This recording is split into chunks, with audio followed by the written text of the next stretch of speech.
Okay, so y'all will get a wonderful chance to currently see how Sean acts when Sean's depressed. Um, Couple things. Um, I was forced, against my better judgment, which next time I'll listen to my better judgment, to go out tonight. Now, I normally go out for Thursday karaoke, which is normally a cheer up point for me. But tonight was a special night because my friend Robert, who is Claire Storm, um, was doing a huge production of the musical Wicked, a live production. Um, and so I went. Problem with huge productions and all kinds of people being in one room. Joni Mitchell sang it originally. Janet Jackson put it in a song. And Joni Mitchell said, "You don't know what you got till it's gone." I would like to edit that a little bit and say, "You don't know what you got till it's shoved in your face." Over. You don't know what you don't have until it's shoved in your face over and over and over again. Let's think about this for a minute.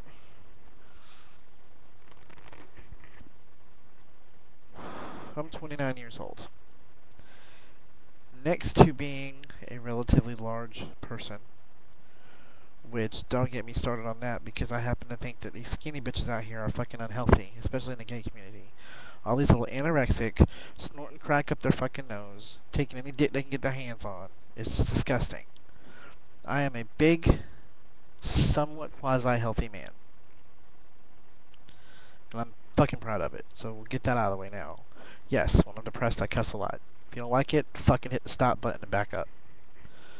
Um, I'm sitting in a club, and one of the cast members for this thing was 6'8". I mean, this motherfucker must have been. I mean, he must have been tickling God's feet with his hair. That's how tall this boy was. And eyes, like you just can't.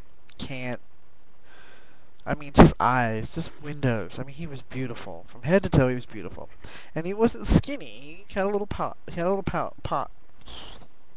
No, I haven't been drinking.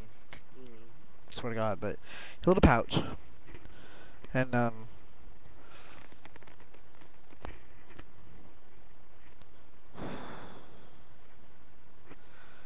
he was gorgeous. The show gets done. He gets out of his makeup because if you're familiar with Wicked, he played Fiero, which turns into the Scarecrow. He walks up to the guy he's talking to, and the guy he's talking to is 6'4" and weighs about 5 pounds, maybe if you threw a bucket of water on him. And I'm sitting here thinking to myself, just forget it, Sean. The guy who was in the play was good to look at, but nothing else. Don't let it get to you. It'll be fine. You'll be okay. Don't worry about it. But then I realized where I was. I realized I was in a club. And the older I get, the more I realize that a club is not the place you need to be in my situation. I've been single for 5 years. And yes, in those 5 years, I've had quite a few sexual experiences. Unfortunately, none of them ended up in relationships. However,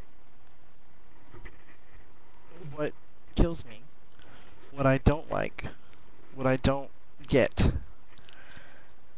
is how I consider myself one of the good guys. I've never been the one that breaks up with somebody. I've never been the one to break somebody's heart. I'm loyal to a fucking fault. Okay? I am, not ashamed to say that I'm the bitch of the relationship. I cook, I clean, I give full fucking body massages that men absolutely fucking melt for. I mean, I am a wonderful, wonderful person. I know I am. And I'm not tooting my own fucking horn or sucking my own dick. I'm just saying I'm good. I know what kind of person I am. What irritates me, um, and I'm going to have to change my description on this because I don't want the kids to see this.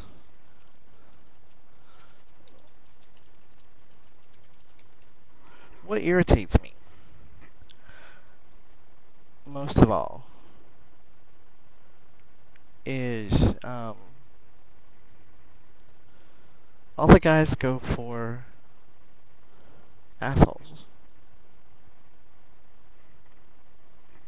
They go for these little skinny bitches who run around, and once they get bored, they run for the next dick. You know, and what does that say about me? God, I wasn't gonna cry. I swore I wasn't gonna cry. Um, what does that say about who I am? I know I don't need a man to survive. I've known that for years. I am an independent woman, so to speak. But what sort of physical defaultation do I have that makes all these people run from me? You know, I'm a good guy. And I do my best to make the people around me happy. And side note, pause for the cause. Before you motherfuckers get on your soapbox and say, well, you have to make yourself happy before you can make anybody else happy, or you have to love yourself before you can love anybody else. Don't say that to me. I do love myself, and I am happy. Outside of the relationship field, I am happy. But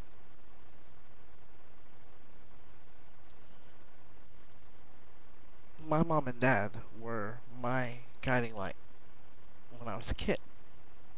And although they argued and had fights, I mean, I've seen my dad break the strap on one of my mom's dresses one time. You know, but they were together until my dad died. My brother-in-law and my sister have been together for 11 years. I'm 29.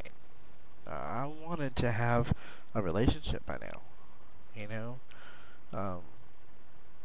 Much like my friend Johnny on here, I wanted to have kids. Because I love kids.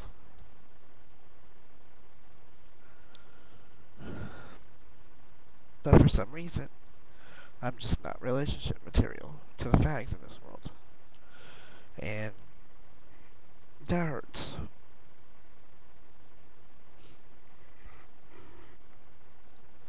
Because I can't tell you how many times I cry myself to sleep at night. And I cannot tell you how often I sit in bed and dream and wish that I had someone holding me while I sleep. You know, it's funny because Joe, my friend in California, him and I joke and we tease and, you know, we play around with each other. And he's a real sweet guy. And he always says to me, you know, if I could, I'd let you crawl up in my arms right now.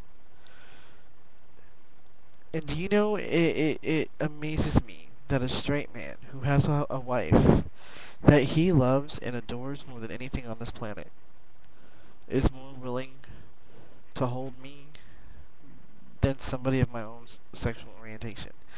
This video is about to end, and yes, I'll do another one because I know you poor people are going to be all kinds of frustrated if I don't. But I got tears coming in my eyes and stuff, so I need to freshen up anyway. But and no doubt I'll cry in the next one too because I'm a wishy-wash right now. And when you're wishy-washy, you cry. So let me just go ahead and end this and dry my eyes, and I'll be right back with another video. So excuse me while I go man up.